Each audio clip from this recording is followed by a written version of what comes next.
Katrina Campins is the host of Mansion Global on Fox Business and a Fox News contributor. I say that with caution, though, because the average rate on the 30-year fixed mortgage has been down and coming down. The interest rate we're talking about is more the short-term lending that they're trying to get going again. So big picture, is this going to improve the housing situation and make things more affordable? Well, to your point, Sandra, I think it's really important to know that the Federal Reserve does not set mortgage rates. So it influences the actions, but it doesn't set mortgage rates. And for that reason, I think that we actually saw mortgage rates go up in many cases after his press conference because of what he delivered to the American people. I spoke to a lot of mortgage brokers that said they actually got better rates for their clients last week. One told me that he got 5.85% locked in for a jumbo loan. Then he was able to get today.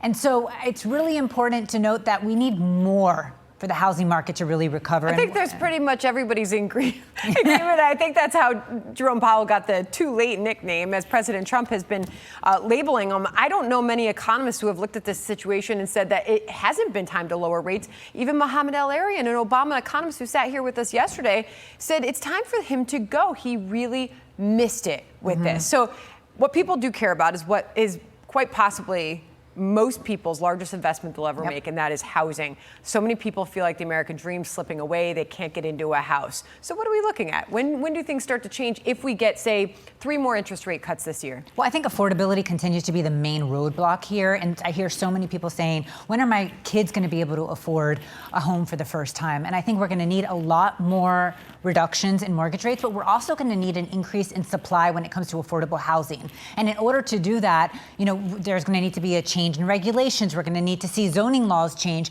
And for that reason, I do believe that if Trump declares a national housing emergency, he's not going to overstep on the local and state governments, but I do think that he could lead and encourage change when it comes to zoning. We also have to remember that 20% of the cost of a new home are regulations, permits.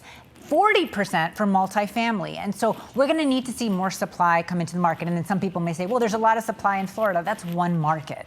And, we are seeing a lot of people pull their homes off the market in Florida because they're not able to get the prices that they're expecting. I think we are going to see those sellers come back as interest rates come down. Really interesting. I think this gives a really good snapshot of that affordability crisis when it comes to housing. Let me put these numbers up on the screen because this is what people are dealing with. This is what they're feeling, Katrina. The median income needed for the average price home today compared to 2021. So the average price then was $346,000, okay? You needed $70,000 median household income to afford a home. Now that median sales price of a new home is $418,000, and you need a median household income of $116,000. So, you're looking at a drastically different picture. That's a 20% increase. That's what people are feeling, and that's what needs to change to get people back into homes again. But is it going to be the employment picture that changes, the interest rate picture, or are we eventually going to see those home prices come down, which we have seen many big calls for? Well, I think it's a combination of a lot of things, and Americans, to your point, are spending such a large percentage of their income on housing, and it's just not sustainable. Not to mention that people have children, and now they're spending so much on education, on after-school activities. We also have to make note that credit card debt is extremely high right now, and so I just think that the American people, especially the younger generation, needs relief in a lot of different ways, shapes, and forms. And one of them is supply, one of them is interest rates, and jobs. I know so many people that are actually actively looking for jobs and can't get them for whatever reason. And so I think there's a combination of things that need to happen here for affordability to improve. Yeah, in my brain room snapshot that I get every day, right now you're looking at credit card debt is up about 2.5% just since January this year alone. I'll finish off with this. You said it's going to take more supply.